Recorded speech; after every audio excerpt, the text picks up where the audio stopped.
podcast Mahasiswa Kebidanan. Nah, hari ini kita akan bahas topik penting, yaitu tanda bahaya pada bayi baru lahir atau BBL. Nah, jangan anggap sepele tanda bahaya pada bayi baru lahir ya. Karena apa tuh, Kak? Karena jika telat penanganannya bisa berakibat fatal. Yuk simak baik-baik podcast dari kita.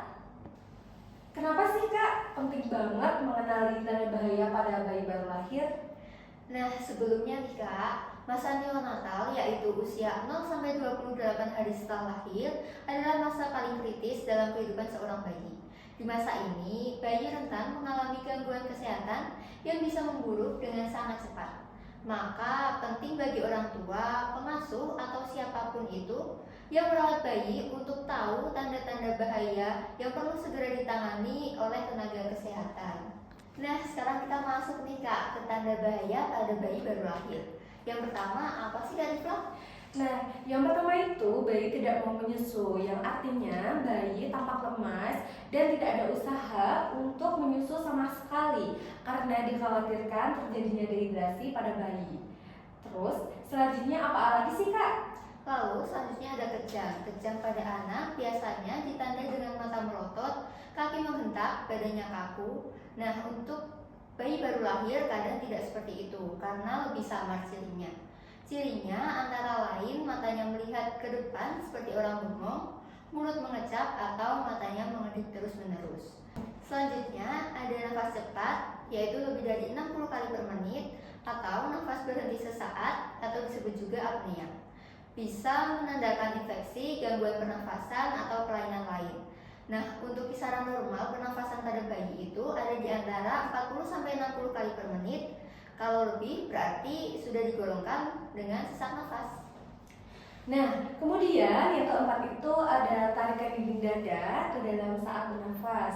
Tandanya bayi kesulitan bernafas dan membutuhkan pertolongan segera. Lalu yang kelima itu ada bayi mengalami demam lebih dari 37,5 derajat atau mengalami suhu tubuh rendah kurang dari 36,5 derajat. Nah, perubahan suhu ekstrim ini bisa menjadi tanda infeksi yang sangat serius.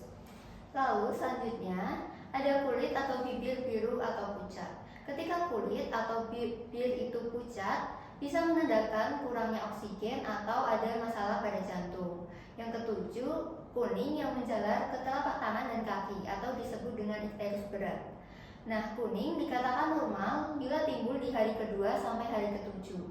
Kalau timbul di hari pertama harus merujuk ke dokter untuk disinar dan diobservasi ketat.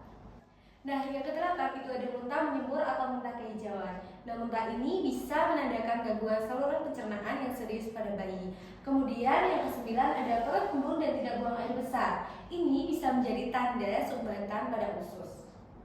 Yang terakhir ada nanah atau kemerahan di tali pusat, mata, atau daerah lain. Ini bisa menunjukkan adanya infeksi lokal atau sistemik.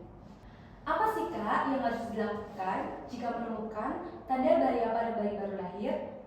Jangan tunggu. Jika melihat salah satu dari tanda-tanda yang sudah disebutkan tadi, segera bawa bayi ke fasilitas kesehatan terdekat.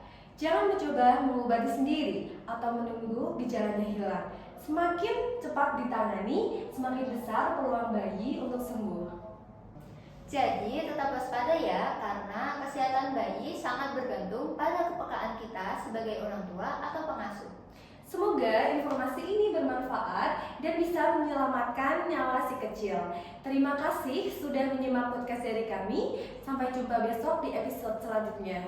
See you!